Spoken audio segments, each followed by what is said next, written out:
Good evening friends and student. आज हमारा जो मेन टॉपिक है वो है मायोकार्डियल इन्फार्क्शन, जिसको आप लोग अपनी भाषा में कहते हैं हार्ट अटैक, या सिंपल लोग भी इसको हार्ट अटैक कहते हैं कि भाई उसको हार्ट अटैक हुआ है।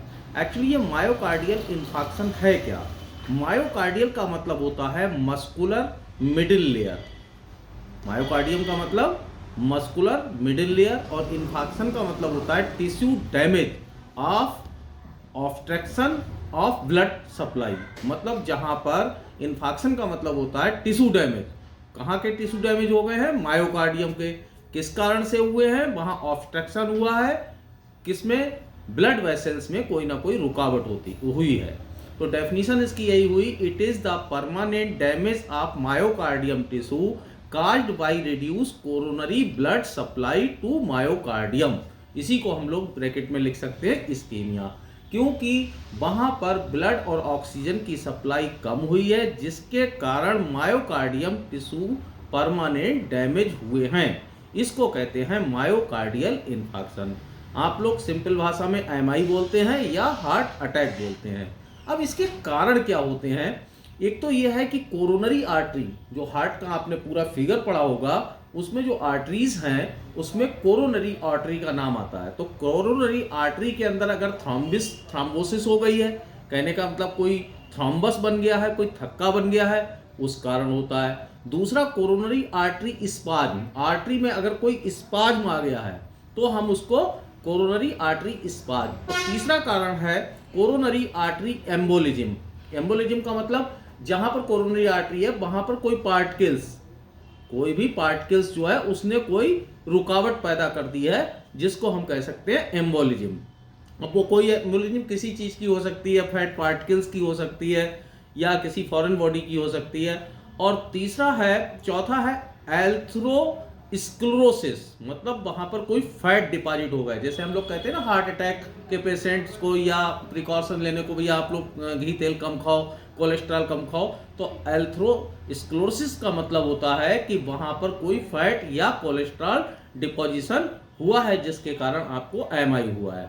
और दूसरे भी कारण हो सकते हैं, जैसे किसी को हाइपरटेंशन रहता है, वो भी हार्ट अटैक का कारण बनता है। स्मोकर्स हैं, स्मोकिंग जो है वो भी हार्ट अटैक का कारण बनता है। जिनको बहुत ज़्यादा ओबेसिटी होती है, मोटापा होता है, उनको भी हार्ट अटैक के चांसेस होते हैं। और जो लोग बहुत ज़्यादा स्ट्रेस में रहते हैं उनको भी हार्ट अटैक के चांसेस रहते हैं। अब ये जो एमआई है वो किस किस साइड में होगी? तो पहले जो मेन कॉमन है, सबसे ज़्यादा देखा गया है, वो हार्ट के अंदर आपने चैम्बर्स पढ़े होंगे, 4 चैम्बर होते हैं, वेंट्रिकल एंड क्या क्या होते हैं वो आप लोगों ने पढ़ा है, वेंट्रिकल एंड एट्रिकल। अब ये यहाँ पर जो मेन हार्ट में जो अटैक्स होते हैं सबसे ज़्यादा होते हैं लेफ्ट वेंट्रिकल की तरफ से। अब लेफ्ट वेंट्रिकल जो है वो सबसे ज़्यादा कॉमन है। इसमें एंटीरियर इन्फार्क्ट हो सकता है। एंटीरियर का मतलब anterior wall of the left ventricle. दूसरा, lateral infarct, lateral wall of left ventricle. तीसरा, पोस्टीरियर इन्फार्क्ट, पोस्टीरियर वॉल मतलब जो पीछे की वॉल है वो लेफ्ट वेंट्रिकल। ये बहुत ज़्यादा कॉमन रहते हैं। और सेकेंड है राइट वेंट्रिकल, ये बहुत ही रेयर होता है। इसमें due to occlusion of right coronary artery, अगर राइट कोरोनरी आर्टरी में ऑक्लूजन हो गया है तब कहीं होता है, लेकिन ये बहुत रेयर होता है। इसकी पैथोफिजियोलॉजी क्या है? सबसे पहले कोरोनरी आर्टरी में क्या होगा? थॉम्बस बनेगा, स्पाज्म होगा और एम्बोलिज्म होगी। उसकी वजह से क्या हो जाएगा? ब्लड सप्लाई कम होगी, मतलब ऑक्सीजन सप्लाई कम होगी, जिसको हम इस्कीमिया कहते हैं। उसके बाद धीरे धीरे क्या होगा? रिड्यूस हो जाएगा myocardial blood supply, blood supply myocardium में कम हो जाएगी। और उस समय क्या होगा? ऑक्सीजन डिमांड ज्यादा हो जाएगी, इंक्रीज मायोकार्डियल ऑक्सीजन डिमांड। फिर उसके बाद क्या स्टेप आता? Myocardial necrosis. वहां पर जब डिमांड ज्यादा होगी और वहां प्रॉपर हो नहीं पाएगी तो वहां पर सेल्स या टिश्यू जो है वो डेथ हो जाएगी उनकी। मायोकार्डियल नेक्रोसिस का मतलब death of cells and tissue of myocardium. और लास्ट में हम इसको कहेंगे मायोकार्डियल इन्फार्क्शन हो गया है। तो ये आपको हार्ट अटैक के बारे में इतनी नॉलेज तो होना ही चाहिए कि मायोकार्डियल इन्फार्क्शन होता क्या है और इसके कारण क्या क्या हैं, और ये जनरली होता किस किस साइड पर है जो हार्ट के अंदर देखा गया है। अब हम ये देखते हैं कि हम क्लिनिकल मैनिफेस्टेशन क्या है, मतलब इनके साइन एंड सिम्टम्स क्या हैं, मतलब पेशेंट हमसे क्या कंप्लेंट करेगा या अटेंडेंट क्या बताएगा इनको क्या हुआ है। तो सबसे पहले इसमें चेस्ट पेन होगा, और वो चेस्ट पेन ऐसा सिंपल नहीं होता, काफ़ी सीवियर होता है। अगर हम उसको नाइट्रोग्लिसरीन भी दे दें या उससे कहें कि रेस्ट भी कर दे, तब भी वो कम से कम आधे घंटे तक, लगभग 30 मिनट्स तक ये चेस्ट पेन बना रहता है ऐसे पेशेंट को। और अगर एंटी भी नाइट्रोग्लिसरीन भी देते हैं तब भी उसको कम से कम आधे घंटे में ही रिलीफ मिलता है। दूसरा, patient may be anxious and disoriented, इतना घबराया हुआ डिसओरिएंटेड पेशेंट होता है हार्ट अटैक का। दूसरा, डायोफोरोसिस, प्रोफ्यूज स्वेटिंग होगी, बहुत ज़्यादा पसीना आएगा। और cool, clammy and moist skin, उसकी स्किन बिल्कुल भीगी भीगी सी होगी और चेहरा बिल्कुल पेलर जैसा दिखाई देगा, पीला सा दिखाई देगा, क्योंकि ऑक्सीजन सप्लाई काफ़ी कम हो चुकी होती है। हार्ट रेट और रेस्पिरेटरी उसका काफ़ी नॉर्मल से बढ़ा हुआ होगा। और decrease cardiac contractibility and cardiac output, उसका जो कॉन्ट्रैक्शन है हार्ट का वो भी काफ़ी डिक्रीज हो जाता है। ओलिगोयूरिया, यूरिन आउटपुट कम हो जाता है। फीवर भी किसी किसी को देखा गया है 100 से 102 तक फीवर जाता है, और नोजिया और वोमिटिंग इसके कॉमन सिम्टम्स हैं। उसके बाद डायग्नोसिस में हम सबसे पहले जब पेशेंट आता है तो हम उससे हिस्ट्री लेते हैं, भाई आपको पहले हार्ट अटैक हुआ है या पहले चेस्ट पेन रहा है या आपकी फैमिली में किसी को हार्ट अटैक की शिकायत रही है या कार्डियक कोई प्रॉब्लम रही है। फिर फिजिकल एग्जामिनेशन करते हैं। फिजिकल एग्जामिनेशन में यही है, पेशेंट को हम प्रॉपर लिटा के बीपी, पल्स, टेम्परेचर, SpO2 और उसका चेस्ट देखते हैं। उसके बाद ECG करते हैं, तो ECG में भी चेंजेस दिखाई देते हैं। जो लोग एक्सपर्ट होते हैं EMOs भी देख लेते हैं, RMOs भी, कार्डियोलॉजिस्ट तो खैर देखते ही हैं। तो उसमें ST सेगमेंट एलिवेशन दिखाई देता है। अब वो हम बाद में आपको डिटेल में बताएंगे कि इसमें ST एलिवेशन जो है वो ST डिप्रेशन भी दिखाई देता है, ST एलिवेशन भी दिखाई देता है। तो वो ECG की पूरी पिक्चर को देखने में थोड़ा सा समय लगेगा, क्योंकि फिर बाद में हमें ये भी बताना है, ग्रुप देखने होते हैं, जैसे फर्स्ट, सेकंड, थर्ड देखना है या 3 ग्रुप इधर के देखना है, मतलब एंटीरियर वाल है, पोस्टीरियर वाल है, लेटरल वाल है। इस तरीके से आपको ST एलिवेशन के बारे में जानकारी ECG बार बार देखने से पता लग जाती है।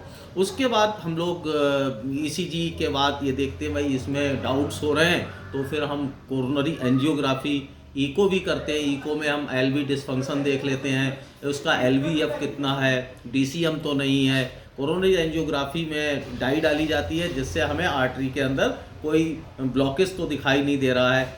और CT स्कैन और MRI भी करते हैं। कुछ ब्लड टेस्ट भी होते हैं जिसमें हम ये देखते हैं भाई फैट का क्या लेवल है या कोलेस्ट्रॉल का लेवल क्या है, क्योंकि ये भी एक कारण बनते हैं। जो हमने आपको बताया था एथेरोस्क्लेरोसिस जो कारण होता है, फैट का डिपोजिशन होना जिसकी वजह से हार्ट अटैक होता है, वो भी हमें देखना होता है। उसके बाद हमें कुछ ब्लड टेस्ट में कार्डियक मार्कर भी करते हैं, लेवल ऑफ ट्रोपोनाइन है, CK-MB है, CRP है, मायोग्लोबिन है। तो ये लेटेस्ट CPK, MB और ट्रोपोनाइन, ट्रोपाइन, ये सब कराते हैं, जिससे कि हमें उसकी पॉजिटिविटी और नेगेटिविटी के बारे में पता लग जाता है कि भाई CPK-MB पॉजिटिव है या ट्रोपोनाइन पॉजिटिव है या नेगेटिव है। पॉजिटिव है इसका मतलब हार्ट अटैक हुआ है, तो उसको क्लिनिकली हर चीज़ देखते हैं, ECG, ईको और कोरोनरी एंजियोग्राफी, ब्लड टेस्ट, और फिर ये भी देखते हैं भाई मरीज डायबिटिक है नहीं है। वो तो खैर पूरे टेस्ट कराए जाते हैं ऐसे पेशेंट में। और फिर उसके बाद फिजिशियन या कार्डियोलॉजिस्ट ये डिसाइड करते हैं कि इसको MI हुआ है या प्राइमरी चेस्ट पेन था। प्राइमरी चेस्ट पेन का मतलब सिंपल चेस्ट पेन हो गया, मस्कुलर पेन हो गया, सांस के मरीजों को भी हो जाता है। ऐसा भी नहीं है कि आप लोग एकदम घबरा जाएंगे हार्ट अटैक ही हो गया है। तो बहुत से साइन एंड सिम्टम्स जो हैं वो बिल्कुल कॉमन से दिखाई देते हैं, लेकिन इसमें प्रिकॉशंस लेने की ज़रूरत है कि आपको चेस्ट पेन हो रहा है तो आप उसको नज़रअंदाज कर रहे हैं, सोच रहे हैं कि ये तो गैस का होगा और ये तो सिंपल इनको ठंड लग गई है उसकी वजह से होगा।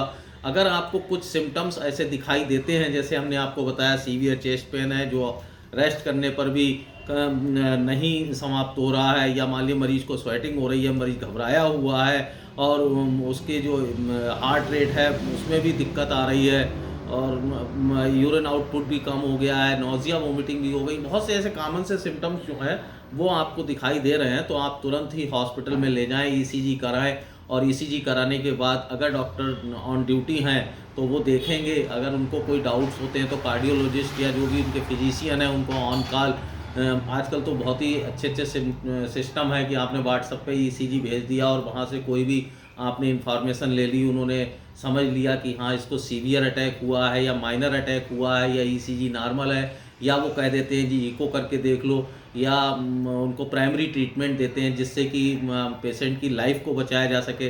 तो इसमें मेडिकल मैनेजमेंट जो है बहुत इंपॉर्टेंट है, नर्सिंग मैनेजमेंट बहुत इंपॉर्टेंट है, जो मैं आपको कल की वीडियो में बताऊंगा। उसमें एक हमने ट्रिक बनाई हुई है जिसको कहते हैं मोनाटॉस। तो मोनाटॉस में कुछ शब्दों का इस्तेमाल किया जाएगा जो हम आपको कल बताएंगे, जैसे एम से मॉर्फिन, ओ से ऑक्सीजन, है ना। ये आगे की वीडियो में हम कल बताएंगे आपको कि मेडिकल मैनेजमेंट कैसे करेंगे। और फिर उसके बाद हम आपको बताएंगे कि अगर मान लीजिए पेशेंट को एमआई बहुत ज़्यादा सीवियर है, सीवियर का मतलब हुआ क्लॉट काफ़ी है जो कोरोनरी एंजियोग्राफी में देखा गया है, तो हम पेशेंट को एंजियोप्लास्टी भी करते हैं जिसमें स्टेंट डाले जाते हैं। अब स्टेंट डालने के लिए जो है तरह तरह के स्टेंट आते हैं जिसको हम लोग एंजियोप्लास्टी कहते हैं, पीटीसीएस कहते हैं। और उसके बाद ज़रूरत पड़ती है, मान लीजिए 2 या 3 ऐसी ब्लॉकेज आ रहे हैं आर्टरीज के अंदर, तो हमें ओपन हार्ट सर्जरी जिसको CABG भी बोलते हैं, ओपन हार्ट सर्जरी या बाईपास सर्जरी बोला जाता है, उसकी भी ज़रूरत पड़ती है तो कराया जाता है। नमस्कार दोस्तों, हम आपको कल की वीडियो में इसकी डिटेल बताएंगे। नमस्कार, गुड नाइट।